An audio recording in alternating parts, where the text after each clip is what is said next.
Good morning, Clermont. My name is Alison Strange, and I'm running for Clermont City Council Seat 1. I'm here today to introduce to you the budget worksheet that I've been working on as we prepare for the budget cycle for fiscal year 25. I'm going to give you kind of an idea of the kind of things that I do when I look at budgets. This is not the material that was provided to council specifically, not in this format. What was given to council this year was these 4 columns. The unaudited 2023, the revised and unaudited 2024, the department requests, and the city manager recommendations. I put them in green so that we can see where the money is being spent. For me, green means money, not go. So you can understand my language on this one.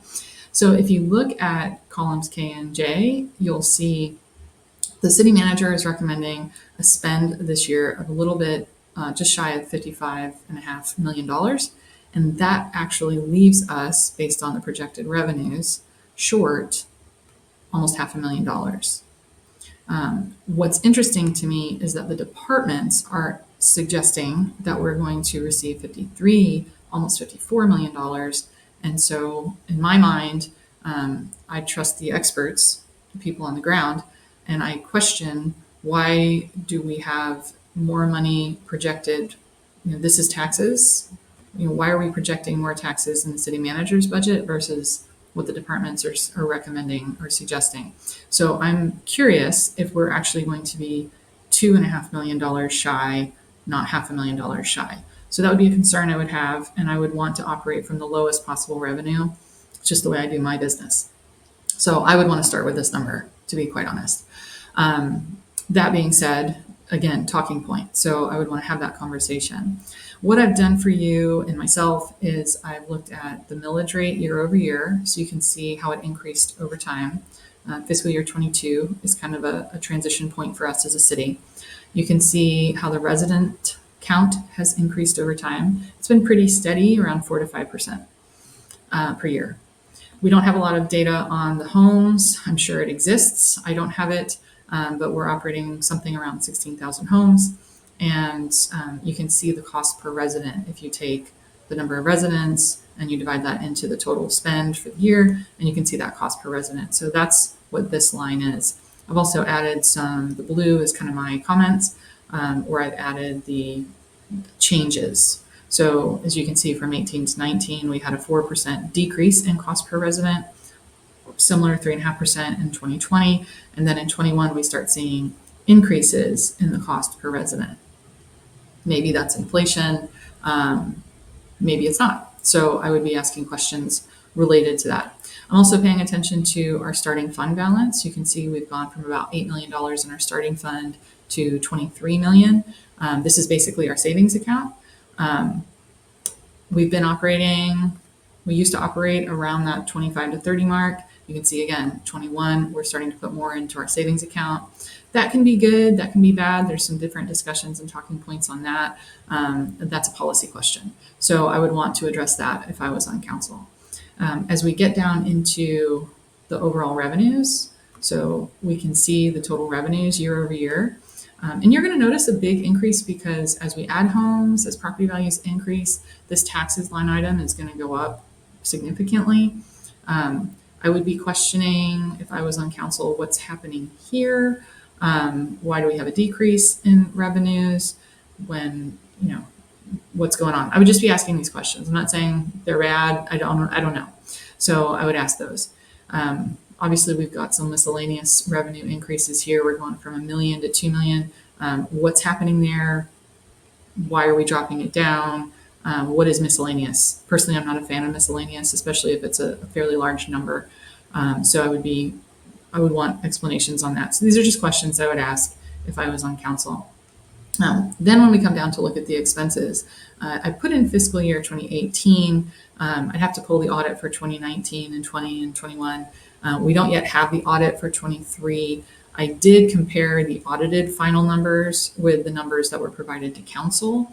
As you can see on the expense side, we do have a bit of a discrepancy there. And I would very much like to know why we were off by almost $8 million in our expenses, and why that's not reflecting on this year's budget. I think that's important to know.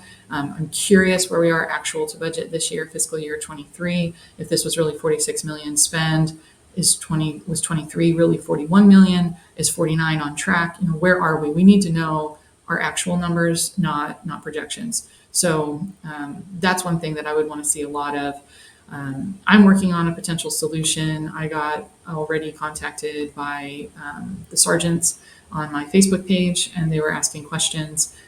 So I'll go ahead and put this one out there. I was kind of playing with the numbers. I like numbers, and I have come up with a possible solution here that would allow us to, if this is a policy question, could we draw from this reserve account to help get us to fiscal year 2026? That's what this is right here. If we drop down what we were holding in reserves, I'm not suggesting this as a solution, it's just something to consider. If we drop the millage to 4.2 where it was back in 2021, this would be our anticipated budget for expenses. We could pull some additional funds from that reserve account that we have that clearly is growing year over year, and that would get us to the 53 million mark, which actually is a little bit less than what the department heads want for the year. So I'm not saying it's the right thing. I like that if we keep this growth pattern going, because of our revenue growth has been more or less 110% a year, that's going to put us at 61 next year. And if we did a pull from reserves, drop the millage, it's a win for the citizens. We have 1 year bridge to get us there. That could be more risky than some people would like to do. It's just an option. We could also get out the scalpel or sharpen our pencils, so to speak. So those are options too. But there's a lot of opportunity in a $55 million budget to make cuts and really look. Personally, I look at every single line item when I look at a budget. I have found that the pennies add up and they make up dollars. And so I know our police and fire are in their collective bargaining agreements right now. And so this is a critical time. I would also want to make sure that the cost of our public safety line here actually takes into consideration the requests of our police and firefighters in their collective bargaining. I don't want to be surprised 2 months after budget is adopted. That's not something I would want to be surprised by. So if I'm sitting on council, I'm going to be asking all of these questions just to get us started.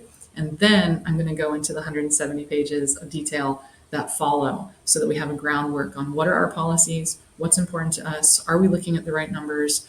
And by right, I mean accurate, historically accurate, so that we can better predict the future. Because you can take these ratios and help predict the future. And I would, even though the budget is for fiscal year 25, I would want to be thinking about what we're going to do in fiscal year 2026.